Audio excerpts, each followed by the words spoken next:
Hello friends, आपका स्वागत है मेरे YouTube channel maths and magical world में। तो इस वीडियो में हम class 10 chapter 1 real number discuss करेंगे। तो चलिए शुरू करते हैं।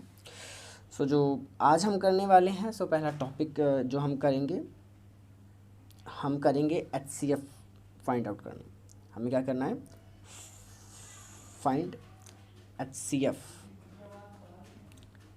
हमें HCF फाइंड करना है, इस फाइंड करना सीखना है इस वीडियो में। HCF फाइंड आउट करने के लिए क्लास टेंथ में दो मेथड हैं। जो पहला मेथड है, फर्स्ट मेथड जो है आपका यूक्लिड्स डिवीज़न एल्गोरिथम। जो पहला मेथड है यूक्लिड्स डिवीज़न एल्गोरिथम, या इसको हम लेमा भी बोल सकते हैं। पहले हम डिस्कस कर ले कि यूक्लिड्स डिवीज़न एल्गोरिथम होता क्या है। आपने छोटी क्लासेस में डिवीज़न तो किया ही होगा। डिवीज़न में क्या होता था, तो एक रूल होता था। आपने 9th क्लास में भी रिमाइंडर थ्योरम पढ़ी होगी, सेम वही है।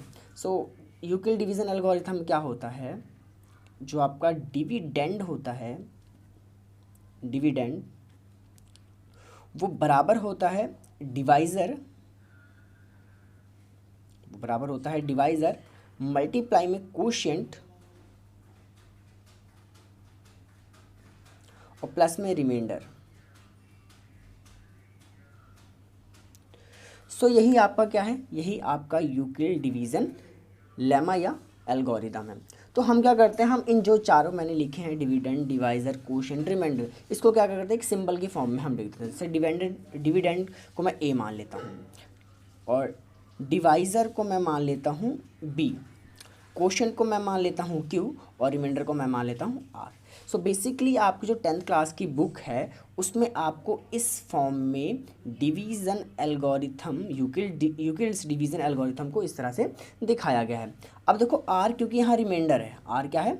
रिमाइंडर है। जो रिमाइंडर होता है वो हमेशा 0 से बड़ा होता है या रिमाइंडर 0 आता है जब कंप्लीटली डिवाइड हो जाता है। जब रिमाइंडर क्या आता है? 0 आता है।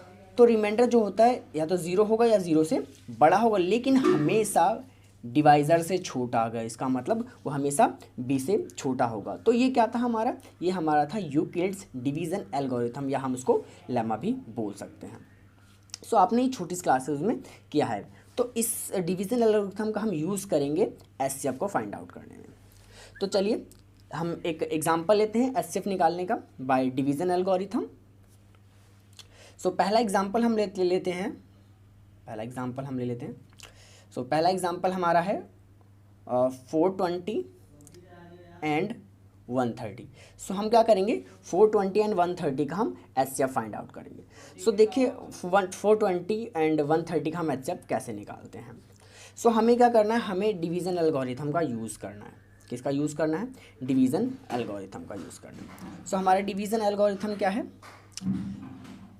A = BQ + R। सबसे पहले देखो 420 एंड 130 में से ग्रेटर कौन है। सिंपल सी बात है, आपको साफ क्लियर दिख ही रहा होगा कि 420 क्या है? ग्रेटर है 130 से। आपको क्या करना है? आपको इस फॉर्म में रिप्रेजेंट करना है। किस फॉर्म में करना है? रिप्रेजेंट इस फॉर्म में करना है। 420 अगर बड़ा है तो आपको क्या करना है? आपको 420 को A कंसीडर करना है और = 130 को आपको B। यानी आपका A क्या हुआ, मतलब आपने वो 420 को A कंसीडर किया है, यानी आपका जो A है वो आपका डिविडेंड है। तो एक्चुअली डिविडेंड क्या होता है, वो आप अगर आपने छोटी क्लासेस में डिवाइड इस तरह से किया होगा तो डिविडेंड को हम क्या करते हैं? इस बॉक्स के अंदर रखते हैं। और जो डिवाइज़र होता है यानी 130, जिसको हमने B माना है, उसको क्या करते हैं? हम इस पे रखते हैं। यानी अगर आप कंपेयर करोगे तो A आपका डिविडेंड है जैसा कि रूल में दिख रहा है, B आपका डिवाइज़र है यानी 130 आपका डिवाइज़र है, और A डिविडेंड है आपका 420 है। अब अगर आप इसको डिवाइड करोगे तो यहाँ आपका कोशिएंट आएगा और जो भी बचेगा वो आपका रिमाइंडर आएगा। तो हम इसको यहाँ पर ऐसे डिवाइड करेंगे और सबकी जगह पे इसको लिख देंगे। तो चलिए डिवाइड करते हैं। 130 2 टाइम्स में ज़्यादा, 2 टाइम्स में शायद ज़्यादा ना हो, तो 260 हो जाएगा 2 टाइम्स में। 3 टाइम्स में 390 हो जाएगा। तो 3 टाइम्स में हम करते हैं, 3 टाइम्स में 390, 4 टाइम्स में ज़्यादा हो जाएगा। सो अभी यहाँ पर हम इसको माइनस कर देते हैं, 30 बचा हमारा, कितना बचा 30। तो हमने पहला स्टेप करा डिवाइड का, तो हमें यहाँ पर क्या मिला, 420 हमारे पास पहले था जो कि हमारा डिविडेंड था, 130 हमें डिवाइज़र मिला। अभी हमें 130 हमारा डिवाइज़र था, अभी हमें कोशेंट क्या मिला है 3। इस केस में कोशेंट क्या है हमारा 3, तो Q यानी कोशेंट है, तो यहाँ पर इसका मल्टीप्लाई में कोशेंट यानी 3 आ जाएगा, और प्लस में R यानी रिमाइंडर, तो प्लस में रिमाइंडर क्या आया 30। सो आपको इस तरह से रिप्रेजेंट करना पड़ेगा एग्ज़ाम में। तो चलिए अब अगला स्टेप क्या करना है, आपका ये जो डिवाइज़र है इसको हम फिर से यहाँ पर एक बॉक्स बना कर यहाँ पर उतार लेंगे, यानी 130 को हम यहाँ पर निकाल लेंगे। तो ये हमारा ये तो हमारा पहला स्टेप था जो हमने कर लिया था। जो दूसरा स्टेप है हमारा ये, अब इस केस में अगर आप देखें तो ये हमारा डिवाइज़र है 30 और 130 हमारा डिविडेंड है।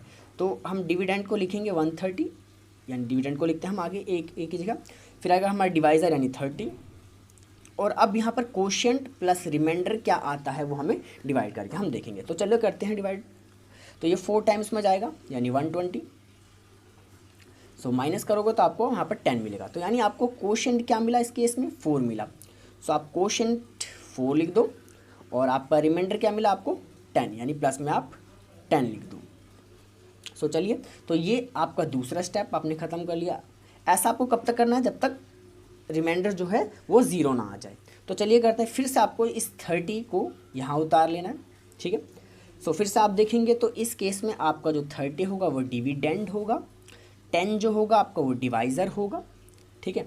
अब कोशेंट क्या आता है या रिमाइंडर क्या आता है आपको डिवाइड करके देखना पड़ेगा। 10 3 जा 30, यानी आपका यहाँ पर रिमाइंडर क्या आ गया 0 आ गया। तो कोशेंट आपका 3 आया और रिमाइंडर क्या आया 0 आ गया। जब रिमाइंडर 0 आएगा, जब रिमाइंडर 0 आया और लास्ट स्टेप में जो डिवाइज़र था वो आपका HCF होगा, यानी इस केस में आपको जो डिवाइज़र होगा वो HCF होगा। तो HCF क्या आया आपके पास, HCF इज इक्वल्स टू 10, यानी 420 एंड 130 का जो HCF निकल के आया वो 10 निकल के आया। सो होप सो आप ये क्वेश्चन समझ गए होंगे कि डिवीज़न एल्गोरिथम से हम HCF कैसे निकालें। तो चलिए एक और एग्जांपल हम ले लेते हैं आपको अच्छी तरह से समझाने के लिए। तो एक एग्जांपल हम और लेते हैं।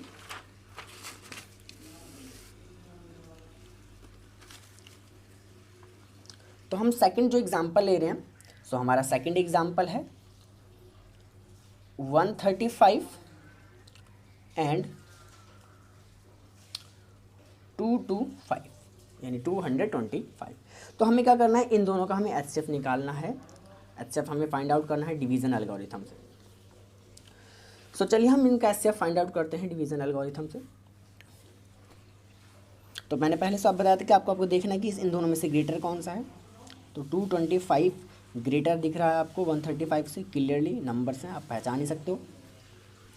तो सिंपली मैंने बताया था आप कैसे करना है आपको, क्योंकि आप डायरेक्ट भी कर सकते हो और इस तरह से डिवाइड का सहारा भी ले सकते हो। सो डिवाइड का सहारा ले लो, काफ़ी इजी रहेगा।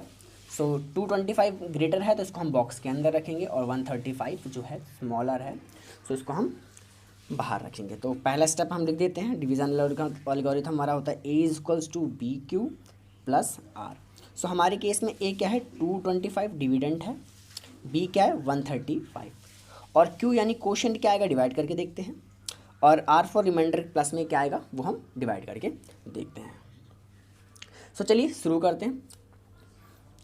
1 टाइम में 135, 2 टाइम में 270, यानी 2 टाइम में ज़्यादा हो जाएगा तो हम इसको 1 टाइम में ही लेंगे। 135 माइनस कर देंगे,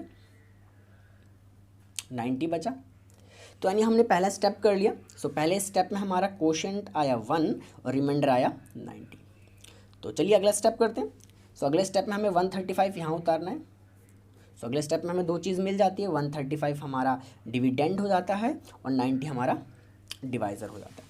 तो चलिए फिर से हम डिवाइड करते हैं, 1 टाइम में 90 और 2 टाइम से 180 हो जाएगा, जो ज़्यादा हो जाएगा तो 1 टाइम में ही ये 90 आएगा और रिमाइंडर हमारा 45 बन जाएगा। तो चलिए हमने सेकंड स्टेप भी कर लिया, उसमें भी हमें कोशेंट 1 मिला और रिमाइंडर हमें 45 मिला। थर्ड स्टेप करते हैं, इस 90 को फिर से उतार लेते हैं यहाँ पर। तो 45 2 जा 90 होता है, हम जानते हैं। और ये हमारा रिमाइंडर आ गया 0। तो यानी आपका आखिरी स्टेप क्या हुआ, इस केस में आपका जो डिविडेंड था 90, डिवाइज़र था 45, कोशेंट था 2 और रिमाइंडर आया 0। तो मैंने बताया था कि लास्ट स्टेप में जो भी डिवाइज़र आता है, लास्ट स्टेप में जो भी डिवाइज़र आता है वो आपका क्या होता है, वो आपका HCF होता है। सो हमारा इस केस में HCF क्या आया, 225 एंड 135 का HCF हमारे केस में आया 45। सो होप सो आप इस क्वेश्चन को समझ पाए होंगे कि डिवीजन एल्गोरिथम से हम HCF और LCM कैसे निकालें।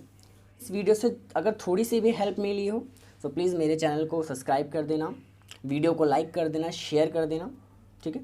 और आगे भी आपके लिए इसी तरह की वीडियो आती रहेगी। Thank you for watching my video.